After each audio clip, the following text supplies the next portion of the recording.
For 17 centuries, it lay under 20 feet of ash. A Roman city, frozen at the exact instant the world ended. Loaves of bread still sealed in the ovens. A dog still chained in a doorway. A meal left half-eaten on the table. Pompeii did not crumble slowly into legend, the way most of the ancient world did. It was erased in a single day, and in being erased, it was perfectly preserved. This is the story of that day, told, as much as possible, by the people who lived it. In the late summer of the year 79, Pompeii was a city in its prime. Perhaps 12,000 people lived inside its walls, with thousands more in the countryside around it. It sat in the shadow of a mountain the Romans called Vesuvius, on a bay so beautiful that the wealthiest families in Rome built their holiday villas along its shore. Pompeii was rich, and a little vulgar, and gloriously alive. Its streets were paved with stone and lined with bakeries, laundries, wine bars, and brothels. Fresh water ran to public fountains on nearly every corner.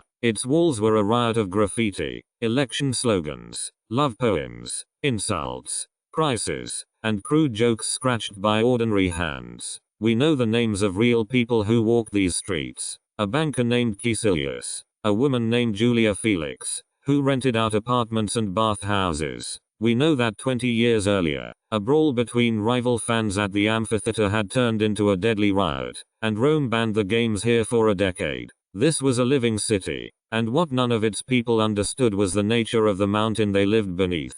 To the Romans, Vesuvius was not a volcano. It was a green, vine-covered hill, good for farming. There had not been a serious eruption in living memory. In their language, there was not even a proper word for the thing that was coming. The mountain had, in fact, been speaking for years. They simply did not know the language. 17 years earlier, in the year 62, a powerful earthquake had struck the region and badly damaged Pompeii. Temples cracked, statues toppled. We even have a carved relief, made by a grateful banker, showing the temple of Jupiter tilting as the ground heaved. When the disaster came, parts of the city were still being repaired. To the Romans, earthquakes were unpleasant, but ordinary. What they did not realize was that the tremor had been a warning, the pressure of molten rock rising slowly beneath their feet. In the final days, the signs multiplied. Small earthquakes rattled the cups on the shelves and cracked fresh plaster. Wells and springs, fed by the mountain, mysteriously ran dry.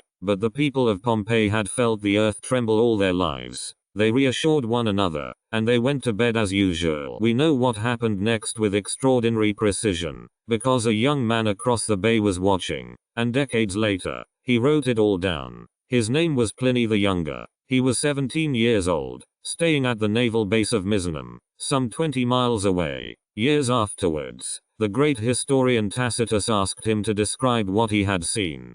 Pliny's 2 surviving letters are the oldest detailed eyewitness account of a volcanic eruption in all of human history. Around the 7th hour of the day, just past noon, his mother pointed out a cloud of unusual size and shape, rising over the mountains. It climbed in a single enormous trunk, he wrote, and then spread out at the top into branches, like an umbrella pine reaching into the sky. That column was the eruption beginning. Beneath it, the top of Vesuvius had blown open, and was firing a jet of pulverized rock and superheated gas more than 20 miles straight up into the stratosphere. And then the wind, blowing from the northwest, carried all of it directly over Pompeii. First came a fine gray ash, then the pumice, light, frothy stones of volcanic rock, falling out of the darkened sky like hail. At first it was only a curiosity, then it became a danger. The pumice piled in the streets, an inch an hour, then more, until in places it stood as deep as a grown man is tall. Flat Roman roofs began to groan, and then to collapse, under the weight.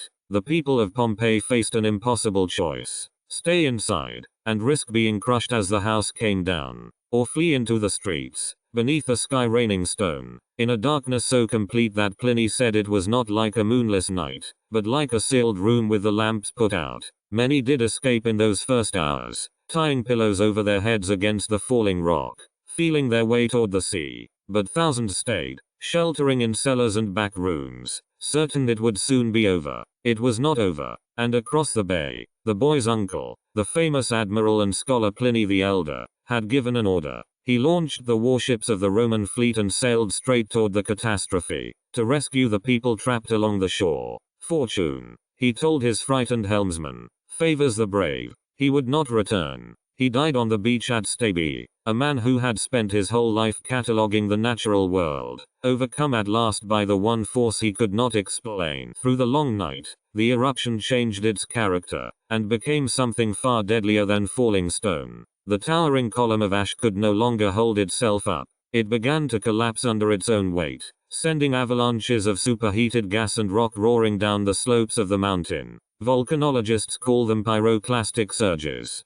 They move at the speed of a hurricane, and they carry temperatures of several hundred degrees. The first surges struck the seaside town of Herculaneum, on the far side of the mountain. For centuries it was believed its people had fled. Then, in the 1980s, excavators opened the old boathouses along the vanished shoreline, and found them packed with hundreds of skeletons. Families who had run to the sea and found no boats. They had died in an instant, in the dark, waiting for a rescue that never came. And then, in the grey light of early morning, the surges reached Pompeii. Anyone still alive died in moments, not slowly buried, but killed by a single searing breath, and sealed where they fell. And after that, there was silence. By the time the mountain finally went quiet, Pompeii was gone, erased beneath 20 feet of ash and stone. The survivors who crept back could not find their homes. They could not even find their streets. In time, the very memory of where the city had stood was lost. For almost 1700 years,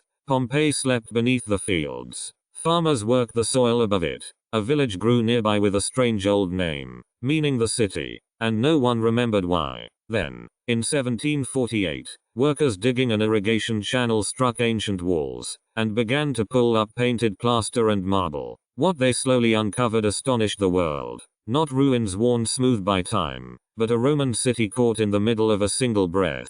Frescoes still glowing on the walls, bread still in the ovens, an election poster still fresh beside a locked door. But the most haunting discovery came more than a century later. As the diggers worked, they kept finding strange hollow spaces in the hardened ash. A brilliant archaeologist named Giuseppe Fiorelli finally understood what they were. The ash had set hard around the bodies of the dead, and as the bodies themselves decayed away, they left behind perfect, empty molds of the people who had died. Fiorelli began carefully pouring liquid plaster into the cavities, letting it set, and then chipping away the rock. And the people of Pompeii returned, not as bones, but as figures, captured in the exact instant of their deaths. A man lying back with his hands over his face. A mother curled around her child. Two people reaching for one another in the dark. A dog, twisting against the chain it could not break. They are not statues. No artist made them. They are the empty spaces where real human beings used to be. We tend to imagine the ancient world as something distant and abstract. Names and dates in a textbook. Marble faces with no expression. Pompeii will not allow it. It hands us an ordinary Tuesday. Bread proving in the oven. An insult scratched on a wall. A coin left on a counter. A life interrupted forever. In the middle of its smallest moment, Vesuvius is still there, green and quiet above the bay, with 3 million people now living in its shadow. And the city is there too, dug back into the light, its streets open to the sky. If you walk them today, in the long afternoon shadow of the mountain, it is very hard not to feel that you are moving through someone else's last ordinary day, and that the mountain is simply, patiently, waiting. This was the last day of Pompeii. If you would like to walk through more of the world as it was, subscribe to Your History. There is a new story every week.